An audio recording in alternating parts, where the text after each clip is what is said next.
Good afternoon, everybody. My name is Jasraj Hallan. I'm the Shadow Minister for Finance for the Conservative Party. We didn't think that there could be any worse money manager than Justin Trudeau in Canadian history. But Mark Carney said, "Hold my champagne." In fact, he doubled Justin Trudeau's deficit, something that seemed very impossible to do. His deficit was the biggest in Canadian history outside of COVID. And these deficits have led to higher interest rates that we know Canadians are suffering today for.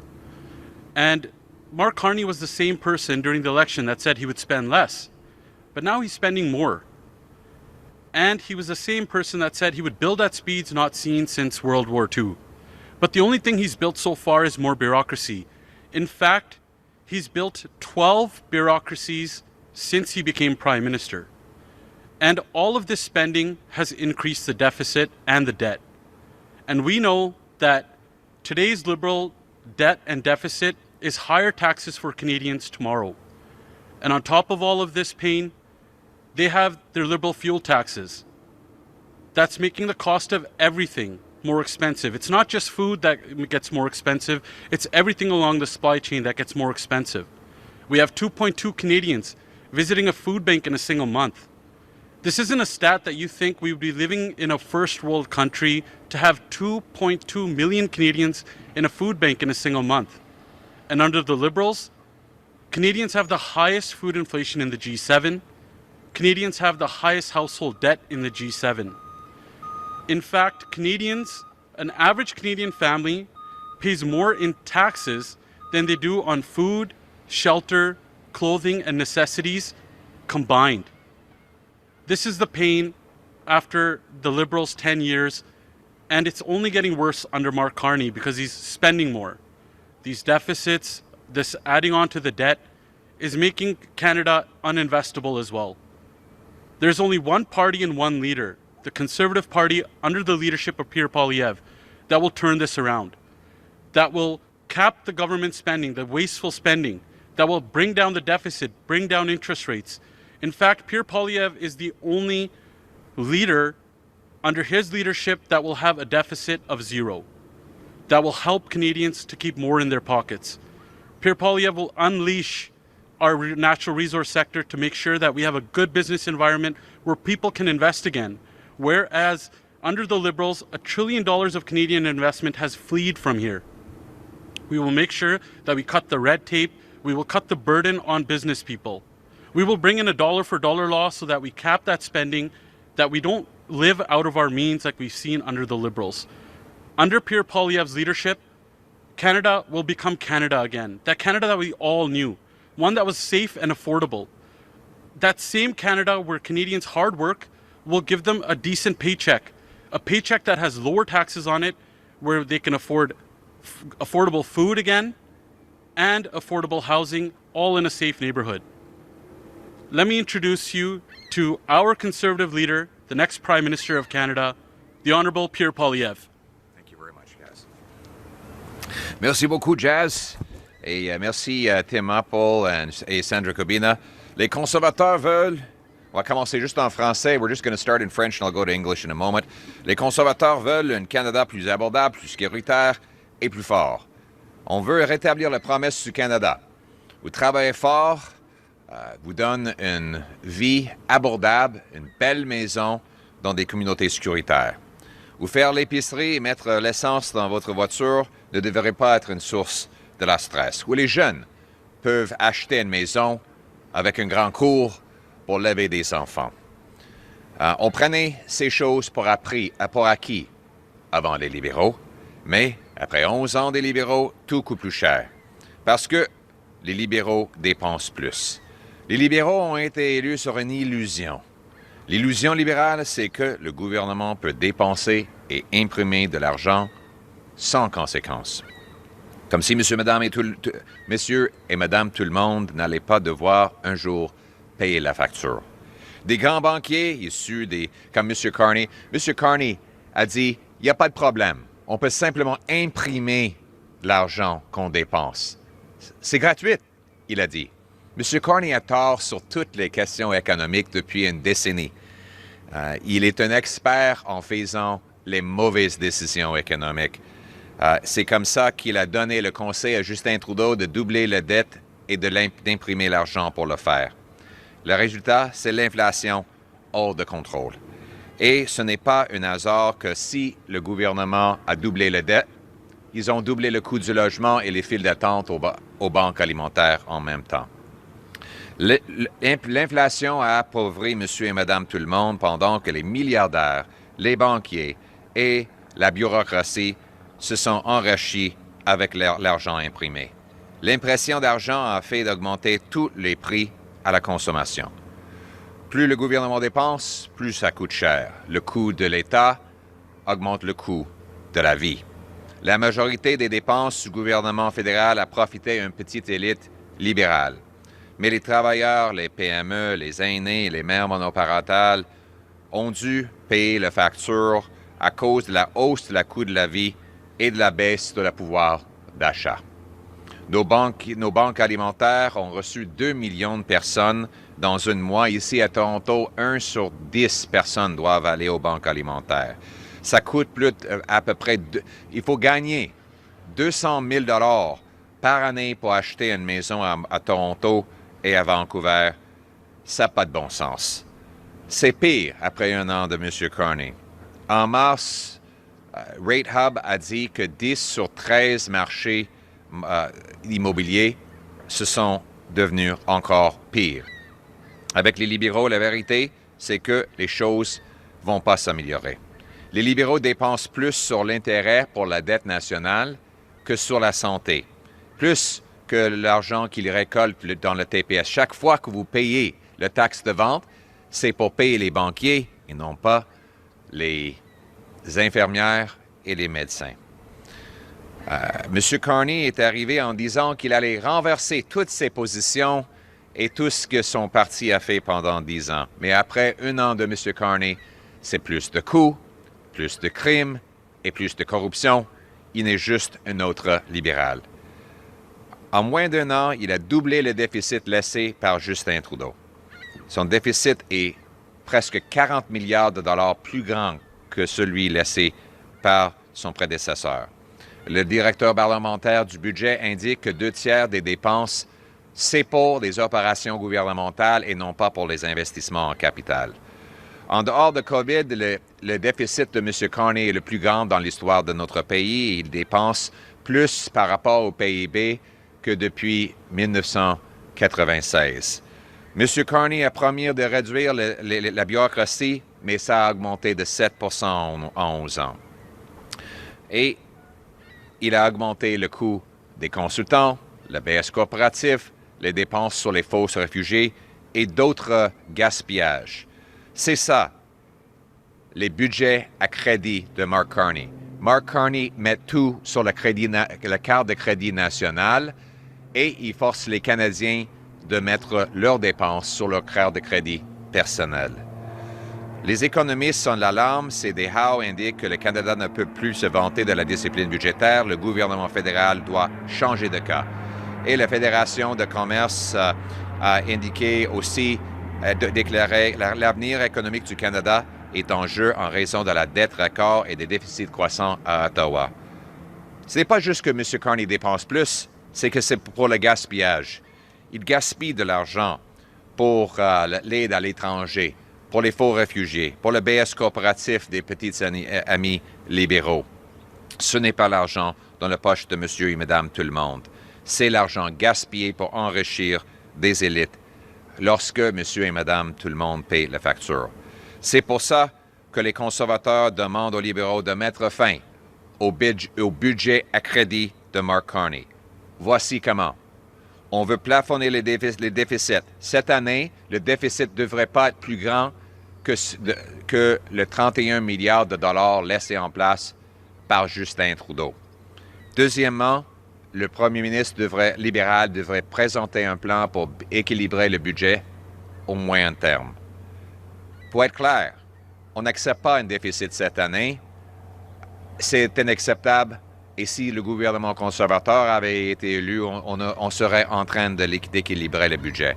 Mais ce n'est pas réaliste parce que M. Carney a tellement nui aux finances de notre pays. Nous offrons des idées pour éliminer le gaspillage.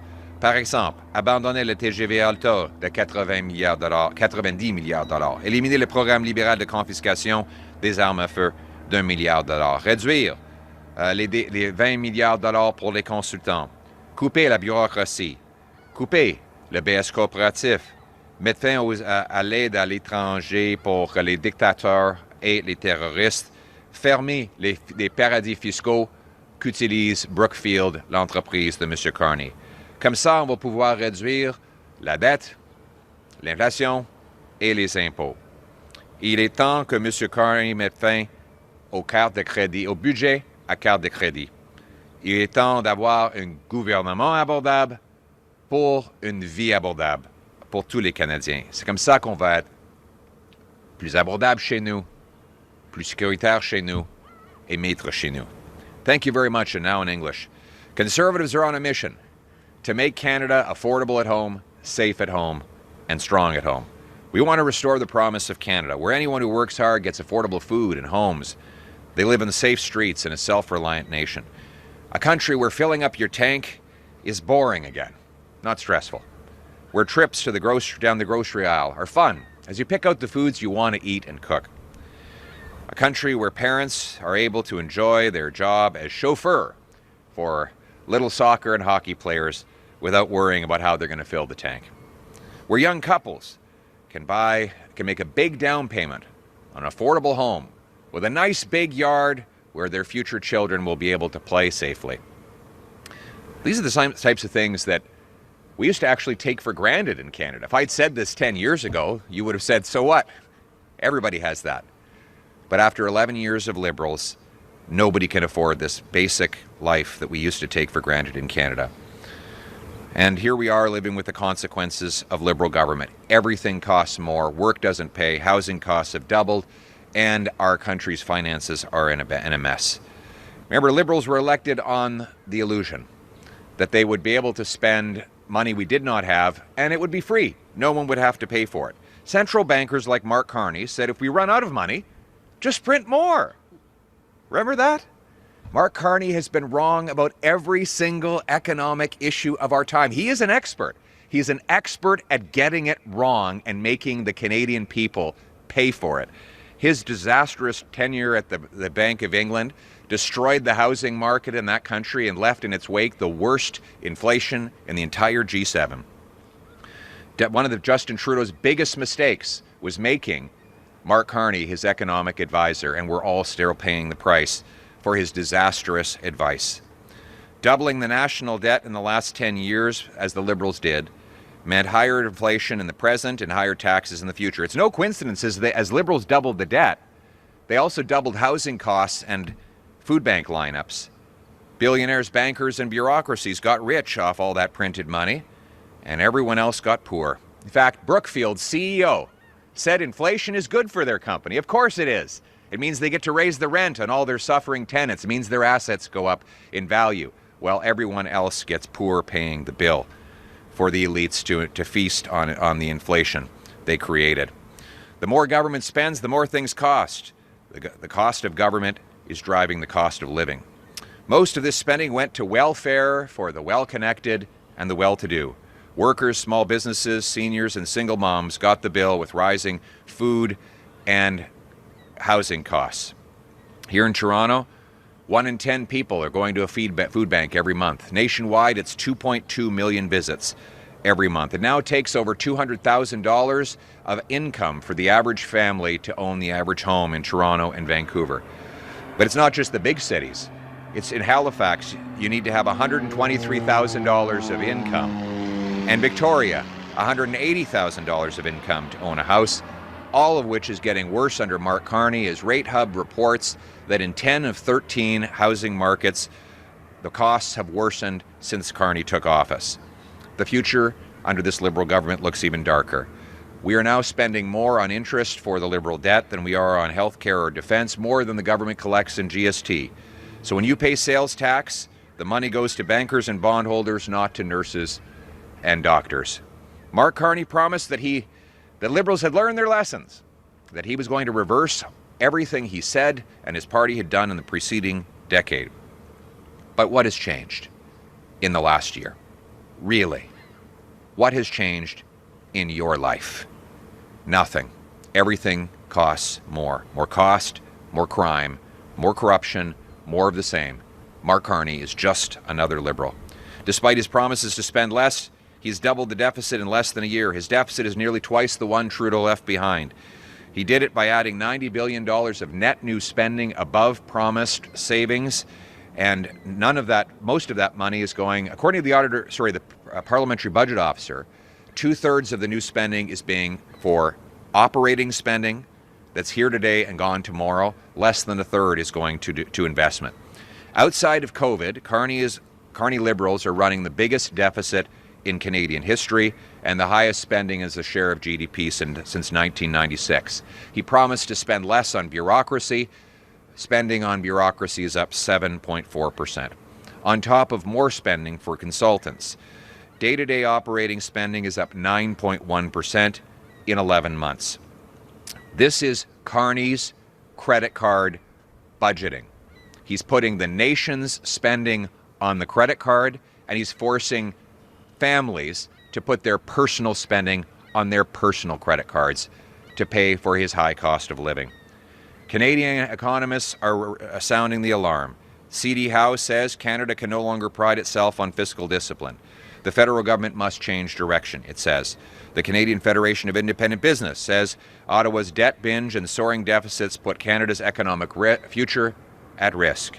It's not just that Carney spends more, it's that he wastes the money on boondoggles, foreign aid, handouts to phony refugees, and gifts to political and economic insiders like him.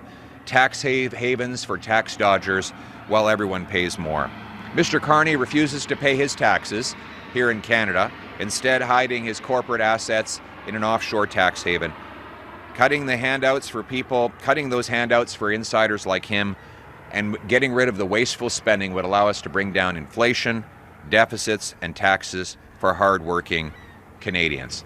Very briefly, if I could just for a moment have Sandra Cobena, member of the Finance Committee, come and talk briefly about how Mark Carney's credit card budgeting has been made more complicated by his use of 2 credit cards rather than 1. He's thought that his massive deficits will cost less if you just put half of the deficit on 1 credit card and the other half on a different credit card. Go ahead, Sandra. Thank you, Leader. So we saw in the last budget that there was a change in the definitions that Mark Carney is now using to classify operating expenses and investments. And in fact, these are definitions that are used nowhere else in the world. The Parliamentary Budget Officer has sounded the alarm. Even the IMF has sounded the alarm on how broad these definitions are. And essentially, it has allowed the Prime Minister to shift operating expenses to investments based on these new definitions. As per the last budget, it was approximately $94 billion of relabeling of expenses in things like the security for FIFA, for instance, being called an investment. And of course, we know that that is not going to lead to any capital formation. And this redefinition is like calling your grocery bill a mortgage payment. And so this is a manipulation of the budget, of the definitions. They have not been reverted back, and the accounting is being manipulated, of course, to show an artificial decrease in operating expenses and an artificial increase in investments. Well said. And Sandra is quite right. In fact, the Parliamentary Budget Officer has confirmed that 2/3 of Mark Carney's additional spending is operating spending, meaning there is no permanent asset that lasts after the money is gone, even though there is a permanent debt. And Sandra would know because she was a real banker who actually did real commercial transactions. She did not hide her money in offshore tax havens like Mark Carney, and she did not go hunting for corporate welfare handouts like he did. So our approach as Conservatives is to cut waste and bring down the cost of government so that we can lower the cost of living. We're proposing to eliminate the $90 billion Alto rail disaster, the $1 billion Liberal gun grab, cut back on external consultants, federal bureaucracy, foreign aid, corporate welfare, taxpayer-funded handouts to phony and fake refugees, and close the tax havens that allow Mark Carney's company, Brookfield, to dodge its tax bill. By cutting bureaucracy, consultants, corporate welfare, foreign aid, handouts to fake refugees, and tax havens, we can bring down debt, taxes, and inflation for our people. Let's end Carney's credit card budgeting, bring affordable government so Canadians have an affordable life, end the illusions. It's time for results. That's how we make Canada affordable at home, safe at home, and strong at home. Thank you very much. Thank you. We'll now take questions from reporters. Please identify yourself and your outlet. One question and one follow-up. Hello. The government released its deficit for April to February, and it came out well below the $78 billion projected. What do you think that says about the state of the economy? What did it come in at? $25.5 billion. Right. Wait till March comes. March is always with the Liberals, they have something called March Madness. And I think your numbers go up to February, right? Yeah, February. Yeah. Wait for March Madness. That's when Liberals like to push all the money out the door to their friends, and that's when the deficit goes soaring. Remember, Justin Trudeau left office anticipating a $31 billion deficit for this year. Let's see what Mark Carney has, because we all thought that it was impossible for anyone to spend more recklessly than Liberal Justin Trudeau, and then along came Mark Carney and said, "Hold my champagne." A quick follow, just on the topic of your shadow cabinet. You said last year that you were going to shuffle your shadow cabinet. You still haven't. Are you afraid of more floor crossers? Is that why you're not shuffling? We have a fantastic shadow cabinet, and our shadow cabinet has been holding the Liberals to account. By contrast, Mark Carney has Justin Trudeau's cabinet. It's the same as his finance minister was Justin Trudeau's industry minister that gave us the worst investment and the worst economic growth in the G7, the worst growth in our country's history. This is his justice minister was the immigration minister under Trudeau, who opened the floodgates and destroyed our entire immigration system before then destroying our housing market. So we have a team of talented people who are fighting for a country that's affordable at home, safe at home, and strong at home. Shuffle the cabinet? When we have things to announce, we'll announce them. Rami Botros, Oxygen Media. The World Cup after a few weeks, and the budget will be announced after a few days. Do you think that the World Cup will have a positive boost for the GDP, or it will have only burden because the revenues or the outcome of this World Cup is not clear for all? Well, first of all, we hope everyone gets a chance to enjoy the game. Soccer is becoming increasingly popular, and Canadians are becoming increasingly competitive in soccer. So I'm hoping that everyone gets a chance to take in the games and have a lot of fun, that everyone will be safe and happy and enjoy a little bit of recreation.